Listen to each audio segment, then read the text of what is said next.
கல்பட்டு ஐயாவை ஆட்கொள்ளுதல். சிறு வயதிலேயே இறைவனை அடைய வேண்டும் என்ற ஆர்வம் கல்பட்டு ஐயாவுக்கு இயல்பாகவே இருந்தது. இறை அருளை பெற நல் யோக நெறியினை பின்பற்றினார். உளுந்தூர்பேட்டையிலிருந்து வடமேற்கே 16 கிலோமீட்டர் தொலைவில் திருநரங்குன்றம் என்னும் ஊர் உள்ளது. இவ்வூரில் உள்ள குன்று ஒன்றில் குடில் அமைத்து கொண்டு தவயோக நெறியில் பழகி வந்தார். இவ்வாறு யோகம் பழகி வரும்போது அற்புத யோக காட்சி ஒன்று கண்டார். அந்த காட்சியில் குறிப்பிட்ட ஒரு மாதத்தில், குறிப்பிட்ட நாளில், குறிப்பிட்ட ஒரு நாழிகையில் ஒரு ஞானாசிரியர் வலுவில் வந்து நம்மை ஆட்கொள்வார் என்பதை அறிந்தார்.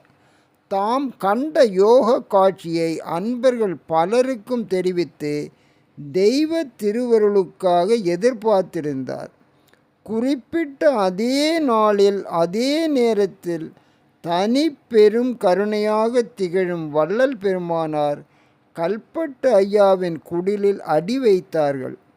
பெருமானாரை கண்டதும் கல்பட்டு ஐயா தாயை கண்ட சேயை போல் பேரானந்தமடைந்தார்கள். பெருமானாரின் பொன்னார் திருவடிகளை பற்றி கொண்டார். பெருமானார் தனது திருக்கரத்தால் தூக்கினார்கள், ஆசி வழங்கினார்கள், ஆட்கொண்டார்கள்.